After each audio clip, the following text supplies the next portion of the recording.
మద్యం సిండికేట్ల వ్యవహారంలో ఏసీబీ పనితీరును హైకోర్టు ప్రశంసించింది. ఏసీబీ అధికారి శ్రీనివాసరెడ్డి బదిలీ వ్యవహారాన్ని పునః పరిశీలించాలని ప్రభుత్వానికి హైకోర్టు సూచించింది. దీనికి సంబంధించి మరింత సమాచారాన్ని మా ప్రతినిధి నాగేశ్వరాచారిని అడిగి తెలుసుకుందాం. నాగేష్, చెప్పండి, శ్రీనివాసరెడ్డి బదిలీ వ్యవహారంలో హైకోర్టు ప్రభుత్వానికి స్పష్టంగా ఏం సూచించింది? ఈ మద్యం సిండికేట్ల కేసు దర్యాప్తులో కీలక పాత్ర వహించినటువంటి శ్రీనివాసరెడ్డి బదిలీ పైన ఒక నిర్ణయాన్ని పునః సమీక్షించుకోవాలని ప్రభుత్వానికి హైకోర్టు సూచించింది. అంటే దీనికి సంబంధించి ఈ రోజు గతంలో హైకోర్టు ఆదేశించిన విధంగా ఏసీబీ అధికారులు నివేదికను సమర్పించారు. నివేదికను సీల్ కవర్ లో ఇచ్చిన తర్వాత హైకోర్టు ప్రధాన న్యాయమూర్తి అదేవిధంగా జస్టిస్ వి సంజయ్ కుమార్ ఇద్దరితో కూడినటువంటి ధర్మాసనం వాటిని క్షుణ్ణంగా పరిశీలించింది. ఆ నివేదికను పరిశీలించిన తర్వాత పిటిషనర్లు తమ వాదన వినిపించారు. ఒక పిటిషనర్ టీవీ కృష్ణ, అదేవిధంగా మరో పిటిషనర్ దళేలకు సంబంధించిన న్యాయవాది గంగ మోహన్ రావు ఇద్దరు కూడా తమ వాదన వినిపించారు. ప్రధానంగా గంగ మోహన్ రావు చాలా ఒప్పుకొని అందుకోసం ఇటువంటి డైరెక్షన్స్ ఇచ్చింది. మేము సిబిఐ ఎంక్వైరీ అడగలేదు. ఏసీబీలో కూడా చాలా ఆనెస్ట్ అపరైట్ ఆఫీసర్స్ ఉన్నారు. వాళ్ళకు ఒక అవకాశం ఇవ్వాలి, వాళ్ళకి కావాల్సిన సౌకర్యాలు ఇచ్చి వాళ్ళ యొక్క టెన్యూర్ సెక్యూరిటీ ఇస్తే తప్పకుండా వాళ్ళు కూడా ఏ సిబిఐకి అక్కడ కూడా మంచిగా కూడా ఇన్వెస్టిగేషన్ చేసి ఇందులో ఉన్న లొసుగులు బయటకు తీసుకొచ్చి ఎంత పెద్ద ఆఫీసర్ కానీ ఎంత పెద్ద పాలిటీషియన్ కానీ మినిస్టర్ కానీ తప్పకుండా వాళ్ళకి ఎగనెస్ట్గా కూడా కేసులు ఫైల్ చేసి వాళ్ళని కోర్టుకి ఇస్తారని ఒక నమ్మకం మాకుంది. ఆ నమ్మకం ప్రకారం ఈ యొక్క కాన్ఫిడెన్స్ రెస్టోర్ చేసినట్టు మీరు డైరెక్షన్స్ ఇవ్వాలని చెప్పినాం. కోర్టు ఆ వాదంతో ఏకీభవించింది.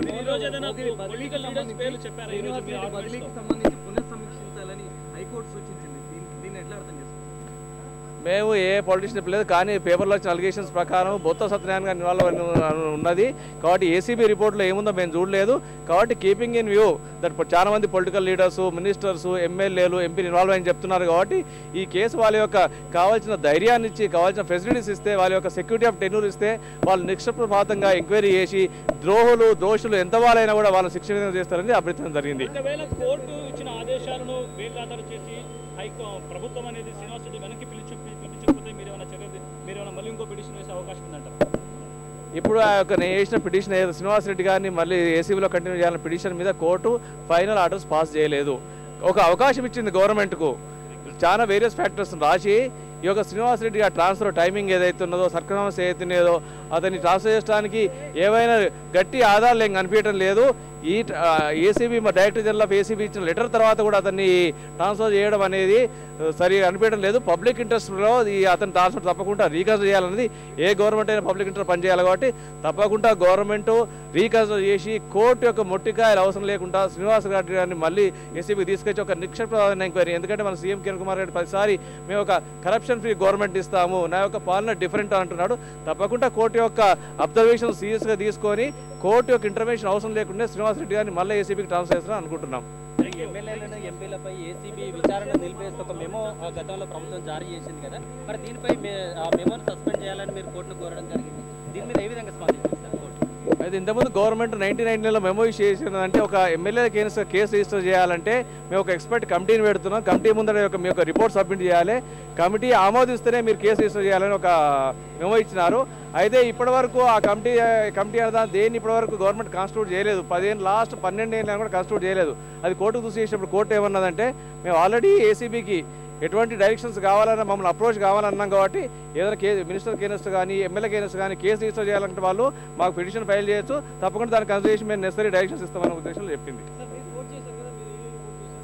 అంటే ఇప్పుడు సిబిఐ దర్యాప్తు కానీ లేదంటే కోర్టు పర్యవేక్షణలో కానీ ఏసీబీ దర్యాప్తు కొనసాగాలని మీరు కోర్టును కోరడం జరిగింది కదా, ఇప్పుడు చివరిగా కోర్టు ఏ రకమైనటువంటి దర్యాప్తుకు ఆదేశాలు జారీ చేసింది?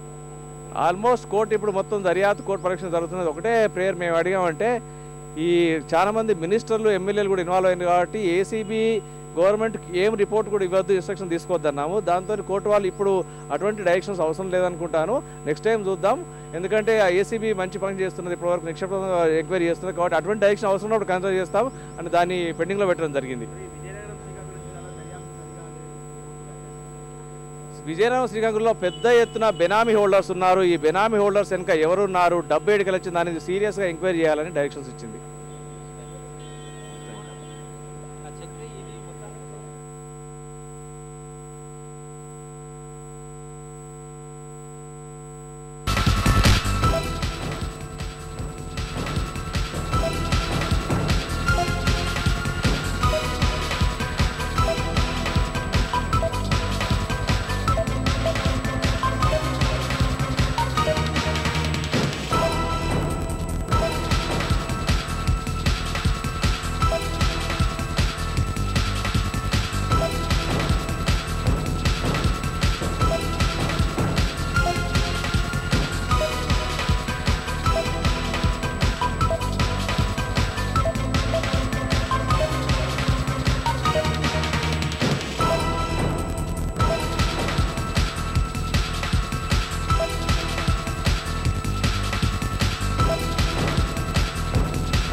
మద్యం సిండికేట్ల వ్యవహారంలో ఏసీబీ పనితీరును హైకోర్టు ప్రశంసించింది. ఏసీబీ అధికారి శ్రీనివాసరెడ్డి బదిలీ వ్యవహారాన్ని పునః పరిశీలించాలని ప్రభుత్వానికి హైకోర్టు సూచించింది.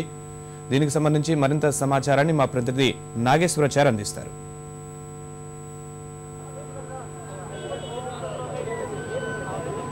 శర్మ, ఏసీబీ మద్యం సిండికేట్ల వ్యవహారంలో జరుపుతున్న నివేదికను హైకోర్టు పరిశీలించిన తర్వాత ఒక కీలకమైన తీర్పును ఇవ్వడం జరిగింది. ముఖ్యంగా ఈ మొత్తం సిట్కు నేతృత్వం వహించిన శ్రీనివాసరెడ్డి బదిలీ పైన పునః సమీక్షించాలని ప్రభుత్వాన్ని హైకోర్టు ఆదేశించడం జరిగింది. అదేవిధంగా ఈ బినామీ వ్యవహారం అంతా కూడా పూర్తిగా దాన్ని లోతుగా దర్యాప్తు తేల్చాల్సిందిగా హైకోర్టు పేర్కొనడం జరిగింది. ఎందుకంటే విజయనగరం, గుంటూరు, ప్రకాశం, కృష్ణా, పశ్చిమ గోదావరి జిల్లాలో అనేక మంది తెల్ల కార్డు హోల్డర్లపైన మద్యం దుకాణాలు ఉన్నట్టుగా తమ నివేదికలో ఏసీబీ పేర్కొన్నట్టు తెలుస్తుంది. అదేవిధంగా ఈ విషయాన్ని గతంలో కూడా పలుమార్లు ప్రెస్ నోట్ల రూపంలో ద్వారా ఏసీబీ మీడియాకు వెల్లడించిందన్న విషయాన్ని కూడా పిటిషనర్లు హైకోర్టు దృష్టికి తీసుకొచ్చారు. దానిపైన హైకోర్టు స్పందించి ఈ బినామీ వ్యవహారాలను తేల్చాల్సిందిగా చెప్పుకున్నారు. అదేవిధంగా ఏసీబీనే కాకుండా ఆదాయ పన్ను శాఖను కూడా ఆదేశించింది. ఈ తెల్ల కార్డు హోల్డర్లకి ఇన్ని కోట్లు లేదా లక్షల రూపాయలు ఏ విధంగా వెచ్చించి మద్యం దుకాణాలు సొంతం చేసుకున్నారు, అదేవిధంగా రోజువారీ కార్యక్రమాలు కూడా మద్యం కొనుగోలు ఏ విధంగా జరుపుతున్నారనే విషయాన్ని కూడా ఏసీబీతో కలిపి తమ వివరాలను పంచుకొని ఆదాయ పన్ను శాఖ పూర్తి వివరాలను తెలుసుకోవాల్సిందిగా కూడా హైకోర్టు చాలా స్పష్టంగా పేర్కొనడం జరిగింది. మొత్తం వ్యవహారంలో ఈ రోజు ఇప్పటివరకు జరిగిన దర్యాప్తు నివేదికను ఏసీబీ అధికారులు హైకోర్టుకు వెల్లడించిన తర్వాత దీన్ని నిర్ణయం తీసుకున్నారు. ముందుగా పిటిషనర్ల వాదన కూడా వినిపించారు. ఎందుకంటే శ్రీనివాసరెడ్డి బదిలీ వెనుక ఏదో జరిగినట్టుగా కనిపిస్తుంది. ఎందుకంటే అర్ధరాత్రి ఒక్కసారిగా ఆయనను బదిలీ చేయాల్సిన అవసరం ఏంటి అంటే, అదేవిధంగా అంటే గతంలో కూడా ఈ విధంగా ప్రభుత్వం ఇంటర్ఫియర్ అంటే జోక్యం చేసుకున్నట్టుగా కనిపిస్తుంది. ఎందుకంటే ఇందులో కొంతమంది ఎమ్మెల్యేలు, మంత్రులు, ఉన్నత స్థాయి అధికారుల పాత్ర ఉన్నట్టుగా కూడా కనిపిస్తుంది.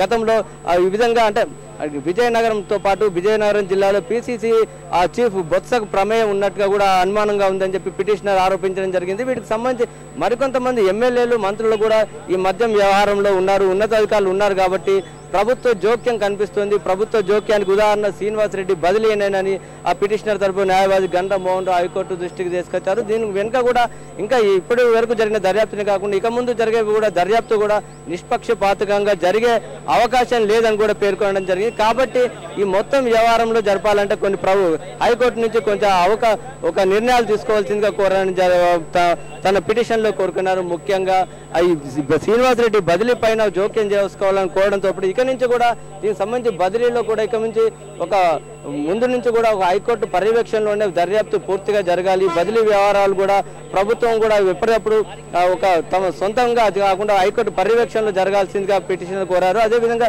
ఎప్పటికప్పుడు నివేదికను ఏసీబీ ప్రభుత్వానికి ఇస్తుంది. దీనివల్ల దర్యాప్తుపై ప్రభావం చూపే అవకాశం ఉంది కూడా ఆ పిటిషనర్ ఆరోపించడం జరిగింది. దీనికి సంబంధించి ఆదేశాలు ఇవ్వాల్సిందిగా హైకోర్టును కోరారు. హైకోర్టు దీన్ని అన్నింటిని పరిశీలించిన తర్వాత ముఖ్యంగా అంటే శ్రీనివాసరెడ్డి బదిలీ వెనుక ఏదో జరిగిందని ఒక అనుమానాన్ని వ్యక్తం చేయడం జరిగింది. ఎందుకంటే ఇది ప్రజా ప్రయోజనాలు దృష్ట్యా ఆయన బదిలీ వెన్ను ఒక పరిశీలించాల్సిందిగా ప్రభుత్వాన్ని ఆదేశించారు. అదేవిధంగా ఆదాయ పన్ను కూడా చాలా స్పష్టంగా చెప్పారు వీటన్నిటిని కూడా. అదేవిధంగా ఈ బినామీ వ్యవహారాలన్నింటినీ కూడా చాలా తేల్చాల్సిందిగా, ఎందుకంటే ఒక తెల్ల కార్డు హోల్డర్లు మద్యం దుకాణాలు ఏ విధంగా సొంతం చేసుకున్నారని ఒక అనుమానాన్ని, ఆశ్చర్యాన్ని కూడా హైకోర్టు వ్యక్తం చేసింది. దీనికి సంబంధించి వీటన్నిటిని తర్వాత తదుపరి వాయిదాలు వీటికి సంబంధించిన ఒక నిర్ణయాన్ని వెల్లడించాల్సిందిగా ఏసీబీ కోరడం జరిగింది. శర్మ.